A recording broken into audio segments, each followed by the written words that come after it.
The program continues Sunday school. Today we are going to begin discussing about all the events we have covered in Genesis from chapter 1 on to chapter 46. We have covered that. But today I want us to discuss something very important we have learned. We've been learning about a family line.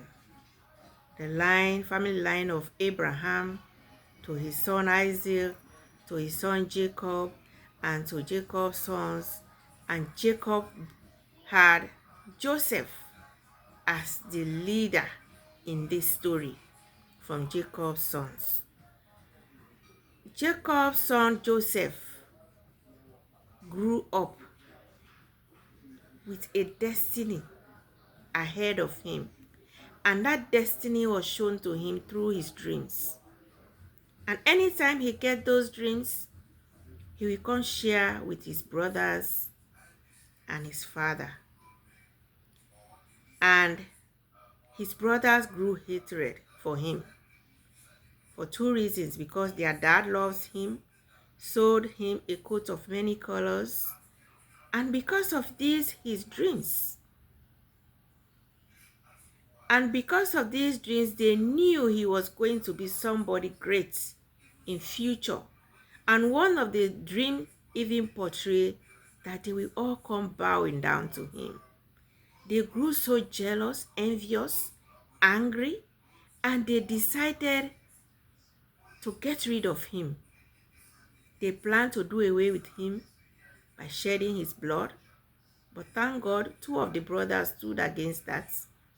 They didn't succeed, but they finally ended up selling him into slavery, and he was taken down to Egypt. But Joseph, being sold into slavery, coming to Egypt, landed in the house of Potiphar, the head of the guard of the king.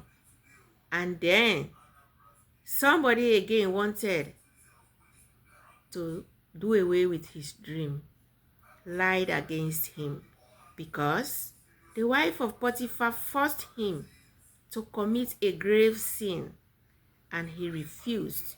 He stood for the truth. He stood for his faith and decided not to do it. He ran away from this woman.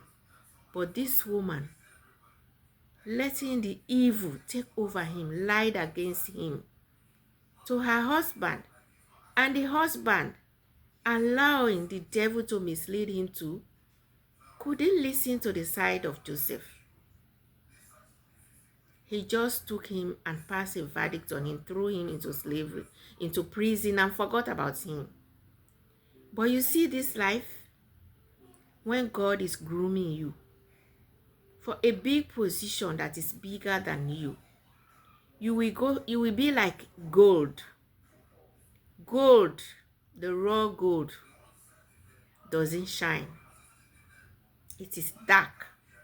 But when it is thrown into that fire, cleaned, washed, you will see the beauty of the gold.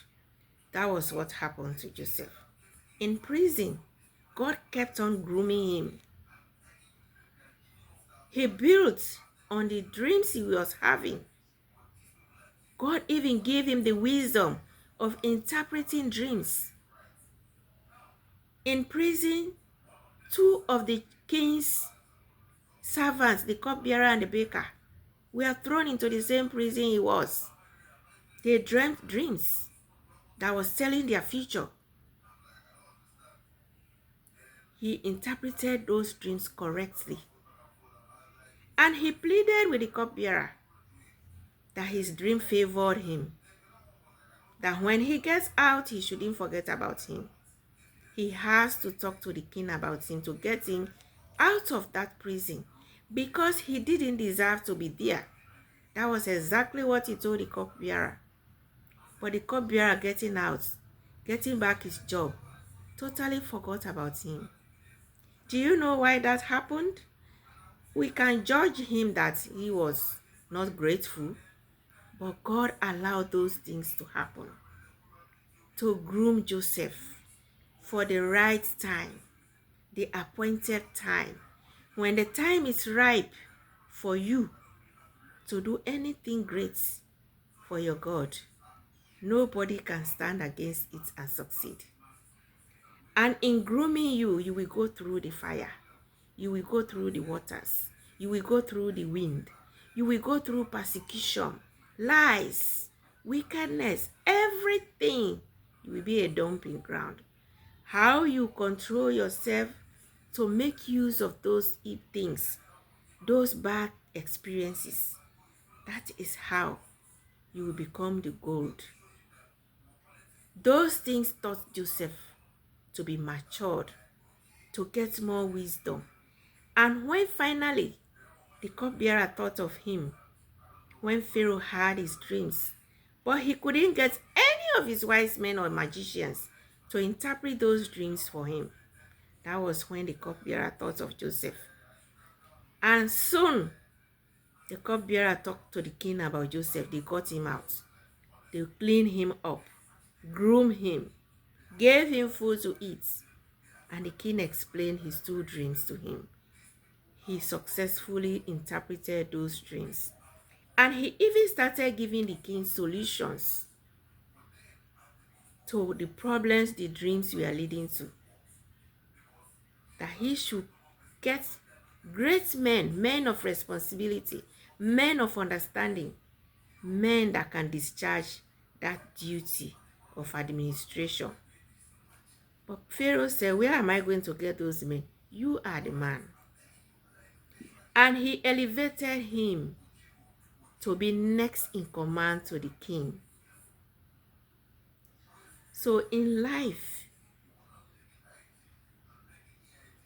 is full of challenges, trials, tribulations.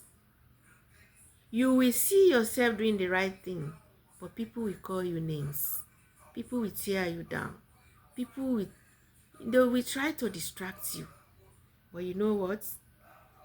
Keep your head up. Go to your corner and pray for God's guidance, patience, wisdom, knowledge, understanding, and focus. So you don't deviate. You continue to look up to your God, to see where He's taking you to see where He's going to direct you. If Joseph had complained, oh God, what have I done to deserve all this? My brothers hated me. They sold me into slavery here. Came to Potiphar, he loved me. Did I deserve the wife lying against me? Did I deserve Potiphar himself not trying to listen to my own side of the story and sending me into this dungeon? He only told the cupbearer, I don't deserve to be here. I haven't done anything wrong to be here. But he didn't say it out of grudge or out of malice. He only explained his story to the cupbearer because he was pleading to him to talk on his behalf. But fast forward, those dreams the brothers were trying to get rid of, and they never did, because God was behind it all. God has long time ago prophesied to Abraham that this land that I have brought you, name the promised land of Canaan. Your descendants will be so much that you cannot count. But you know what? In the long run, those your generations will be taken to a strange land. They will become slaves there for 400 years. And then I will bring them back to this land. So what God has said will surely come to pass. Because the word of God said, my word will not go out empty or void. It will accomplish that which I have sent it for. So Joseph was the one God was using as a breed of Abraham to accomplish all what God has said or God has promised Abraham. Finally, Joseph in Egypt as a prime minister. His brothers came in search of food. He revealed himself to them. He told the king. The king gladly said, "Tell your dad to come here." They gave them a place in Egypt to live. They lived, but when that Pharaoh passed away, Joseph again passed away. Those people were slaves in that foreign land. They were tortured. They labored. But when the time reached for God to deliver them, he sent another man from amongst them to lead them out of that land to this same promised land of Canaan. So what the Lord has said has come to pass. We will see what we haven't seen in the previous videos in the next chapters to come and in the next videos. Thank you. I see you in the next video.